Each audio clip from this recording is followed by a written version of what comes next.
इस special episode में आप यही देखने जा रहे हैं। तो सबसे पहले चलते हैं तमिलनाडु के कोयम्बटूर। तमिलनाडु के स्टूडेंट्स की एनर्जी, उनकी क्यूरियोसिटी ने मुझे बहुत प्रभावित किया। आइए देखते हैं। बड़ा कम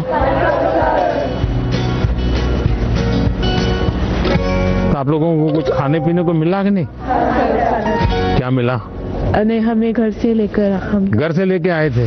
I couldn't believe my eyes when I saw him. First, I had expected like a dynamic, dramatic entry because he is the Prime Minister after all. But it was very simple, humble and down to earth. वो जब अंदर आए बस like goosebumps आने लग गए. It was really great. ऐसा है कि मैं कई वर्षों से 10th और 12th के जो बच्चे हैं उनसे बातचीत करता रहता हूँ, परीक्षा पे चर्चा। और मैं बातचीत करता हूँ कुछ सीखने के लिए। मेरे लिए बहुत बड़ा ये सीखने का कार्यक्रम होता है, ये सिखाने का कार्यक्रम नहीं। तो मैं आज तमिलनाडु के नौजवानों को इसलिए मिल रहा हूँ कि मुझे कुछ सीखना है। तो आप में से अगर कोई कुछ बातें करना चाहते हो, अपनी बात बताना चाहते हो, मुझे सुनना है। कौन शुरू करेगा?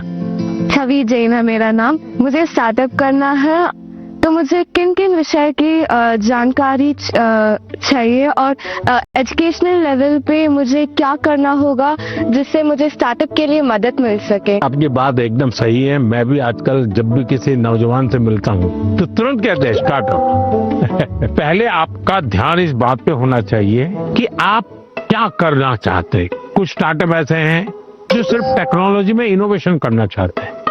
किसी को लगता है मैं ड्रोन बनाऊं, किसी को लगता है कि मैं घर में बिजली की व्यवस्था ऐसी खड़ी कर दूं। तो किसी 4 दोस्तों को देख जानती होगी जो टेक्नोलॉजी में एक्सपर्ट हैं। एक आध दोस्त है फाइनेंस में एक्सपर्ट है। चलो 4 लोगों की टोली बना दे, साइड में अपन स्टार्टअप शुरू करते हैं। जरूर नहीं कोई स्टार्टअप के लिए कोई 25 साल की उम्र चाहिए, आप कभी भी शुरू कर सकते हैं। छोटे छोटे स्टार्टअप से भी काम शुरू हो सकता है। तो मैं समझता हूँ कि अगर आपकी रुचि है तो बहुत अच्छी बात है। कुछ स्टार्टअप चलाते हैं, तुमको मिलने जाओ और एक प्रोजेक्ट रिपोर्ट बनाओगे। उनको बताना चाहिए मैं तो स्कूल से हूँ, मैं स्कूल का प्रोजेक्ट बना रहा हूँ। तो वो छुपाएगा नहीं, आपसे बताएगा। तो धीरे धीरे आपको ज्ञान भी मिलेगा कैसे कर सकते हैं। सर, हमेशा मुझे ये डर रहता है कि कहीं मैं पढ़ाई में ज्यादा फोकस करूं तो मैं अपनी पैशन खो दूं। अगर मैं अपने पैशन पे ज्यादा फोकस करूं तो मेरी पढ़ाई छूट जाएगी। दोनों के बीच में बैलेंस कैसे लाऊं? देखिए, पहली बात है कि 2 अलग चीजें ऐसा आप मानते क्यों हैं? दोनों उपयोगी हैं। जैसे मान लीजिए आपको आर्ट का शौक है? और आपने साइंस का कोई विषय पढ़ा और उसमें कोई लैब की चर्चा है और कुछ केमिकल मिलाने की चर्चा है। तो आप ऐसा कीजिए, कागज लीजिए, लैब बनाए, कागज पे पेंटिंग कर लैब बनाए। फिर जो केमिकल पढ़ने के थे हर बोतल में केमिकल का नाम लिखे। फिर आप पढ़ने में आया था कि भाई इस केमिकल को मिलाने से ऐसा कलर बनता है, तो एक दूसरा चित्र बनाइए, उस पॉट के अंदर वो कलर। तो आपका चित्र का काम भी हो गया और आपको वो लेसन भी याद हो गया। यानी एक साथ दोनों चीजें बहुत अच्छी तरह से आप कर सकते हैं। आपके थकान को उतरने के लिए भी एक प्रकार से आपके पास जो कला है, क्राफ्ट की जो कुछ भी आपकी सीखने की इच्छा है वो आपको मदद कर सकती है। डेली या सप्ताह में 2 दिन आधा घंटा इसके लिए दो। समाज जीवन में जिसकी जरूरत है वो शिक्षा तो करनी है, लेकिन जो व्यक्ति के जीवन में उपयोगी है वो आप इससे कर सकते हैं। हमारा देश भी 2047 में डेवलप्ड राष्ट्रों के साथ एक होने वाला है। मेरा प्रश्न क्या है कि हम नवयुवक इसे हासिल करने के लिए क्या कर सकते हैं? मुझे अच्छा लगा कि मेरे देश के 10th 12th के बच्चों के मन में भी 2047 विकसित भारत का ड्रीम है। ये मेरे लिए बहुत बड़ी खुशी की बात है ना। आज मुझे अब मजा आएगा। वाह, देखिए ये चीज है ना। अब 2047 में विकसित भारत यानी क्या है?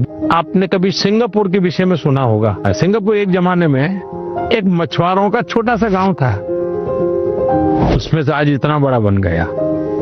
तो ली कुआन यू कहते थे कि भाई अगर हमको डेवलप कंट्री बनना है तो हमें अपनी आदतें डेवलप कंट्री के लोगों की होती वैसी बनानी पड़ेगी। हमें थर्ड वर्ल्ड कंट्री की तरह कहीं पर भी पूरा कचरा फेंक दिया, कहीं पर थूक दिया, ये नहीं चल सकता। सिर्फ कहीं जाना है, भाई यहाँ पर रेड लाइट है, मुझे स्कूटर खड़ा कर देना चाहिए। अब छोटी सी चीज है कि भाई हम परिवार में तय करेंगे कि हमारे घर में खाने के बाहर कुछ भी जूठा नहीं छोड़ेंगे।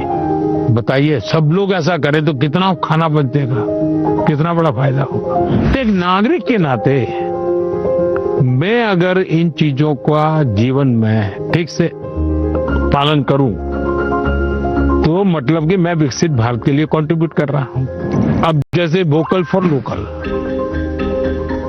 मैं मेरे देश की चीजें खरीदूंगा, मैं भारत में जो चीजें बनी उसको लूंगा। जैसे मैं कहता हूं मेड इन इंडिया।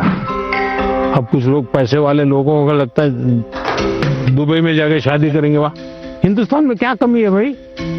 हम सब देश के नागरिक छोटी छोटी चीजों को करें, हम जरूर विकसित भारत बनाने में अपना दायित्व निभा सकते हैं, हम कंट्रीब्यूट कर सकते हैं। He was shocked that, oh my God, a student is actually concerned about this, and he told us that it's the small steps that matter, not the large ones.